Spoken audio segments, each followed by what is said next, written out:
I'll try a little something. We're going to do a little something different today on the Headspace. It's not going to be comic books, and it's not going to be Star Trek or sci fi related. What I want to talk about today is my collection of white albums and why I must have so many of them that I may or may not need. So that's where the Headspace is going today. Cue the theme I don't have. Now let's go. Thanks for showing up. This episode is sponsored by, I guess, all these white albums I own because people buy Beatles stuff. So I'm a Gen Xer. Beatles are after my time. But when I was 14, I watched A Hard Day's Night on cable, and I never stopped being a Beatles fan. And the White Album, at the end of the day, probably my favorite album. Now, this LP is not something I've had since I was a kid. I grew up on the CDs, and I still like CDs. So, this is like a 1980s pressing, I'm sure. Look, it's got the Capitol logo on it. I can zoom in a bit. There we are. Now, I'm not a big Beatles total geek out individual. I like the Beatles. I've listened to a lot of Beatles. I've read a lot about the Beatles. But I don't know a lot about music, production, and whatnot. So I study the Beatles as the personalities and the cultural phenomenon. And I listen to the music a lot. So maybe that makes me pedestrian, but I don't count myself as an all-out Beatles freak. But I like the Beatles. So I didn't have any Beatles records, but I'm sure this was an eBay find. I don't know if anybody. Yeah, it's too dark to see for you geeks out there that know what all that stuff means. It doesn't matter. But this is my only vinyl copy of the White Album. Now, my sister-in-law has the White Album that's white vinyl. I don't know when that came out. I looked it up once and I've forgotten. But that was pretty awesome. I covet that, but she's not giving that up anytime soon. Oh yeah, but there we go. Nice gatefold. I play it once in a while. I never did buy the 2009 vinyl remasters, and I'll show you why in just a minute. But there's my one vinyl White Album. Great. I'm gonna put it right over there. Now I'm going to take you on a journey of my White Album CDs because I've seen others do this. And I end up watching it. So why can't I geek out about physical objects as well? Still a fan of the physical media. Because, well, it doesn't matter. It wasn't. I was going to try to find my Dire Straits Money for Nothing. The original digital CD. Here are all my early Beatles CDs. The 1987 pressings. I bought them all, as they were coming out. I gradually put the collection together in my teens and 20s. Sure, my first one was I think my first two might have got it for a birthday. Don't remember. The Abbey Road and Sgt. Pepper. I've got them both over there. I think I can see. But this day is about the White Album. So I want to show you my early White Album CDs. See, it didn't even come in a double case. It came in two cases. So let's see how much I can geek out with my dock cam on this. I love it. I love the... I don't know. Maybe it's because I like the physical stuff, just like books. And I paid for the CD. There it is, in its splendor. Now, what's not here? What do we not see in this CD in front of you? We don't see any Apple at all. There's no reference to Apple Core. Because at this time, there wasn't much of an Apple Core. That came... Oh, I just read the You Never Giving Your Money book. Is it behind me? Yeah, probably not. I can't... But I realized that, hey, I didn't grow up with knowing what Apple Core was altogether. It wasn't on the first CDs that came out. I'm fairly sure that this was one of the early ones because it's not in a double CD case. And maybe I don't know. I've never seen one in a double CD case, but here they are. And this is the original. I don't know. Something about CDs I'm still never going to get over because when they came out, they were something special. And I think they still are. You know, I'm sorry, and I love vinyl. I got plenty of vinyl. I'm not a vinyl freak. They're fun to listen to, but I don't know, something about the shininess. Ooh, look at this. Oh, always got to me. Even though I love doing this with my thumb sometimes. I don't know. It's great. Now this it's held up well over the years. I could see a big scratch that may or may not. There it is. It kind of shows up, depending how this is going to be compressed. Who knows if anybody can really see it? But I can see it, and you can also see that I'm in my basement. Um, but I love it. There, oh yeah, there it is. There's a scratch. It still plays great. And what's fun about this is, let me see if it shows up just over the black. So that no, it didn't. Oh, I thought I could see it. There's a ring here,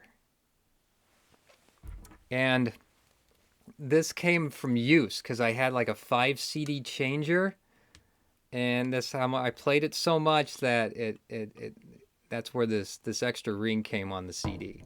I loved these CDs. I took took good care of them. Even in 2009, when everybody was kind of getting geeked out about the new remasters, I was like, I'm not letting these go. They have the sentimental value. There's intrinsic value to these CDs, and I think CDs are getting a bad break. I'm sad to see that a lot isn't getting released on CDs any longer because that is great. It still should play okay. But I love the line on the back of a lot of the CDs, and I don't think it's on this, but it's on the Let It Be CD where like they're talking about how great they are, and then you'll have a lifetime of enjoyment with your CD. And I took them at their word on that when I was like 13 and 14, and they're still here. That's a little fuzzy. Got a little fingerprints on it. That's on me. I should clean it. But there it is. There's the ring around it. That's a lot of fun to look at. It's got some serial numbers. I just love the aesthetic of the early CDs, and this one especially. This might be the one that had because the Sgt. Pepper just had the printing on it, and now I want to go get all my Beatles CDs. But today's about the White Album, and this is where we're going. So there it is. That's beautiful. This is like the only one that had the white on it, as far as I can remember all the collection. Everything else you could still see through it. It just had you know what I'm talking about. I can show you. Well, I just had the example in my hand. Where'd they go? How can you misplace like that big, that much? Oh, here. So like here's your standard revolver. So revolver looked like that, right? Now this is a later revolver because it has the Apple logo on it. But that was my wife's copy. This one that came out around 86, 87, no Apple logo, right? But you can tell this was mine because there's the ring. There's the ring for my old 5-disc CD changer. I don't even remember what brand it was. And unfortunately, I put it on top of my 13-inch TV, so I'm sure that didn't extend its life at all. Okay, so my wife's copy has the Apple logo on it, so we can date that like maybe around the Beatles anthology years when that became popular again. But there you go. Watch me geek out on the White Album. That's as far as I can go. But I'm not talking about the music at all. I don't know if if I'm ever convinced that the remixing or the remastering does what it does. But this is my White Album. As someone born in 1975 would have enjoyed when he got a little bit older. And for many years, this was it. This is what I enjoyed again and again, and it held up well, and I love looking at it. Look at this. This is so nice.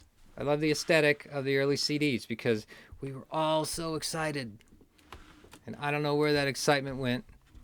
Everybody was ready to abandon their records. I never did, really, but I mean, I wasn't going on my way to go, oh no, records are gone. They just got cheaper and I could get them at thrift stores. But there we are. All right, so fast forward to 1998.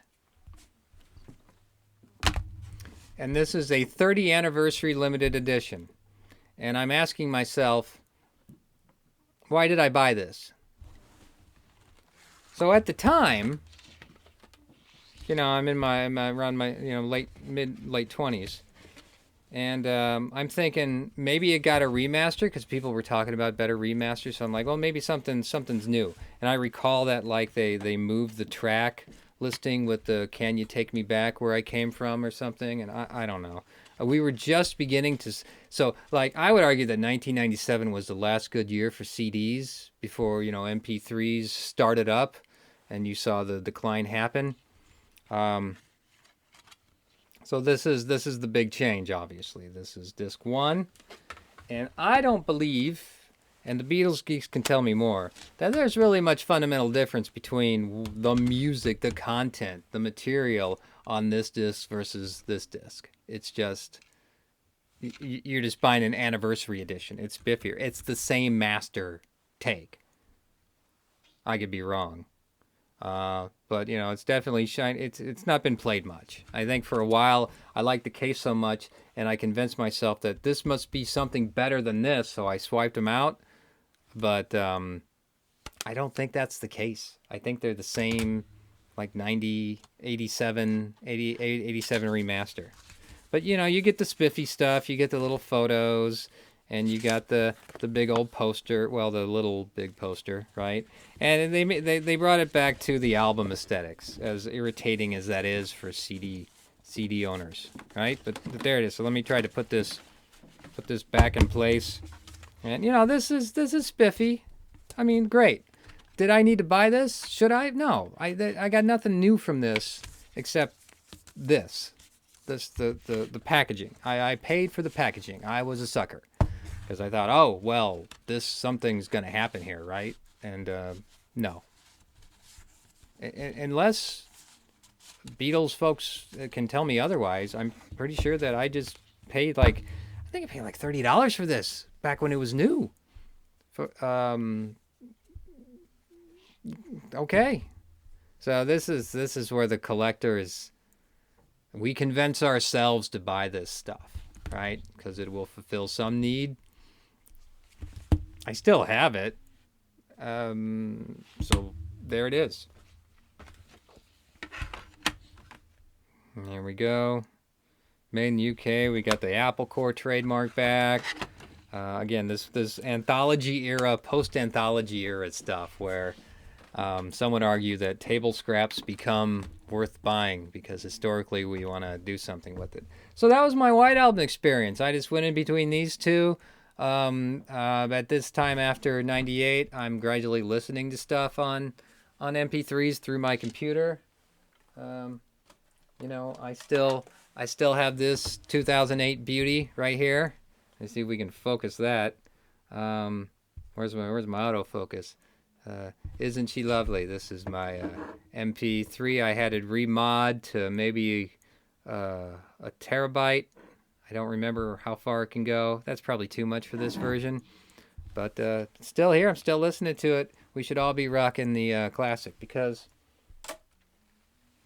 I like my media separated. If the device is going to play music, that's all it should do.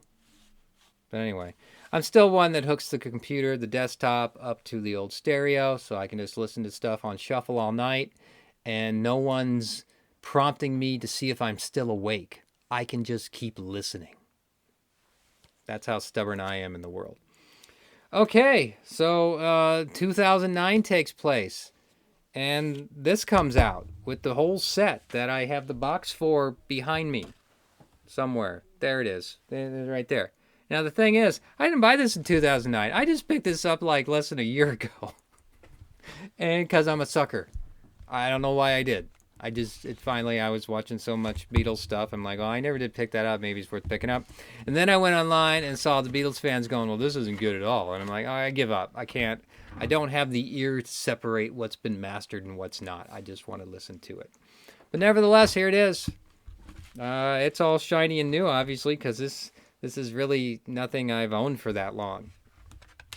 And here they are, looking exactly like they did in the 30th anniversary edition. Here, can you even tell? Well, this one has a QuickTime movie that you can watch, right? And so one's a little bit lighter than the other. It's nice that we have the track listing on that. It looks like people got annoyed in 1998 that where's the track listing on my CD? But there it is.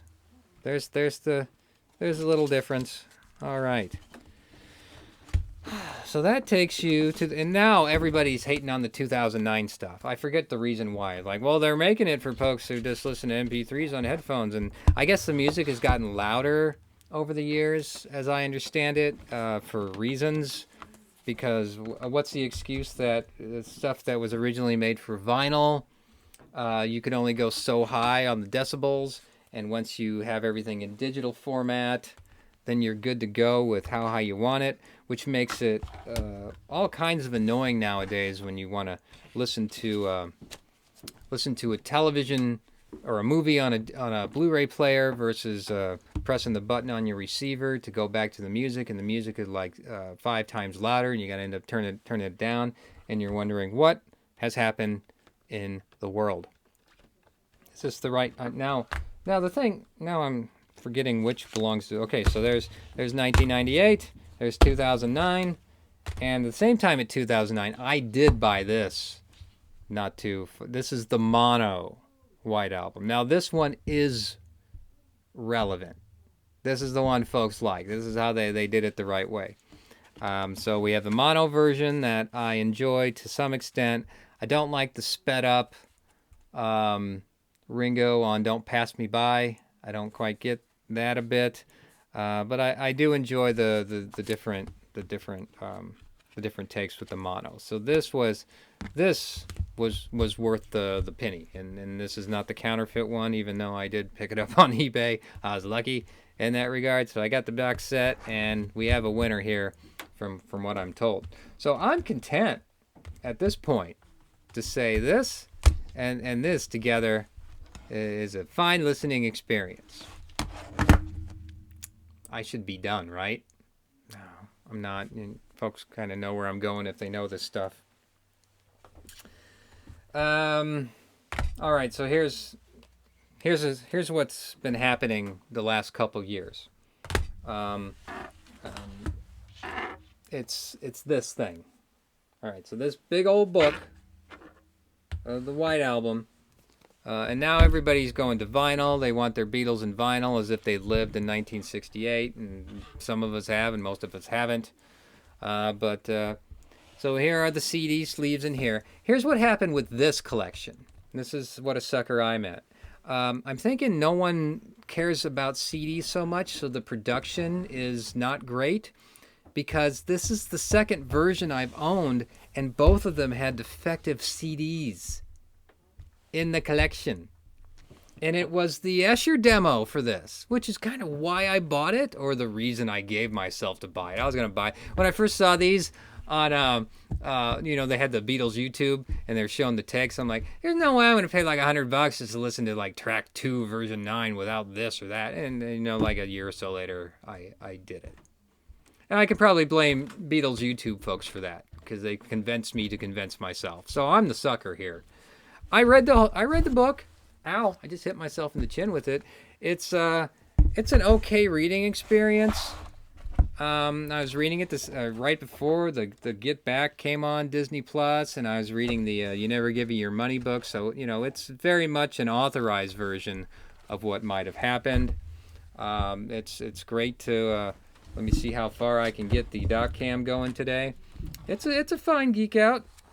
I mean, I don't know if it told me anything I didn't read back in 1988 when I had the Lewisohn Abbey Road Session book, which I still have from that date. But it was nice to kind of see stuff in the same place. And it gives some context for what you're about to listen to.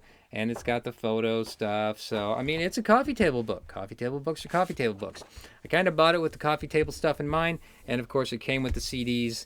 And most of them were defective. So I send this back to the biggest virtual big box store in the world, right? The one that goes into space and back and takes William Shatner into space.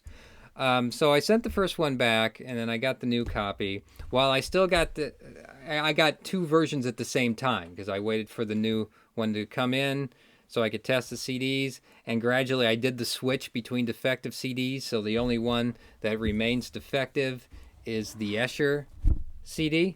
Same thing with Abbey Road too. The Abbey Road deal had a defective CD, but luckily it was on Blu-ray, so I'm like, oh, I just have to live with this. I just gotta. I can't spend my whole time, you know. Clearly, no one's caring about how you make CDs, so whatever. So this is what I did. This is what a sucker I am. To get the Esher demos fully in a non-defective way, I bought this for an extra $35. And it's everything that's already in here, but the Esher demo is not defective.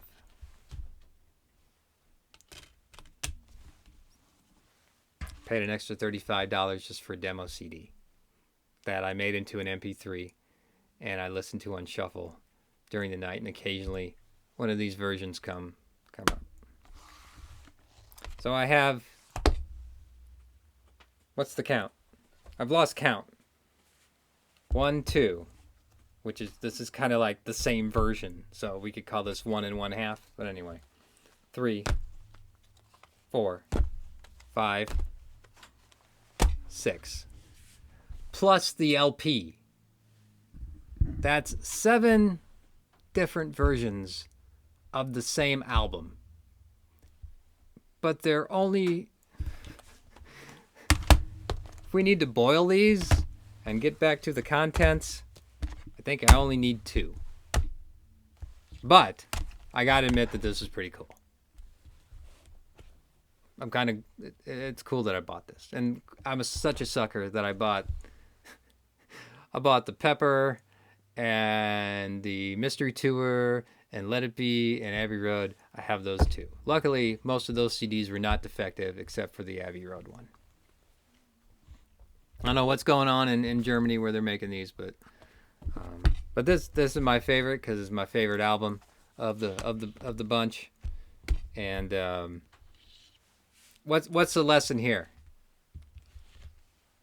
I guess I'm a sucker, and these are my extras, and that's what we do when we buy objects, because that's what half of what we're buying is the object, and that's the world we live in, and I'm kind of happy with half of them that I've owned over the years. So okay. I don't know if I have a big lesson here. I don't. We do this to ourselves. This is the big material continuum we all live in. I'm happy to support Ringo any way I can. That's I feel bad that's but I mean that's what spurred this on since 1995, right? When they did the Beatles anthology together, and then we saw all the table scraps and double C. Now if you add Anthology 3 to this, that's another version of White Album stuff. In fact, a lot of the anthology stuff is in this as well. I don't know what we're getting that's really, really new.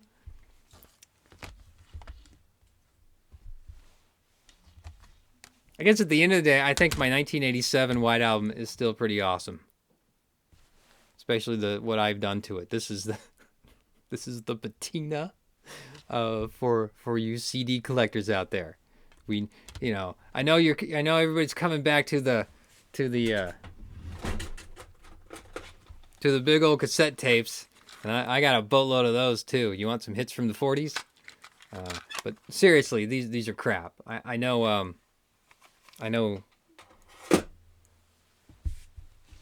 some dudes love it. Dude from that punk guy, he should have his collections. Yeah, the ones people make on their own to record stuff, awesome. Others maybe not so much. That's my 2 cents. That's my Beatles geek out. Don't imagine I'll be doing a lot of those given the channel, but why not? Beatles and Trek and comics, they kind of all can go together as well. That's my segue into that world. So that's me. I'm Trek Dave, or this is Dave's Trek Headspace, but this is my Beatles geek out for today. And I'm going to say goodbye.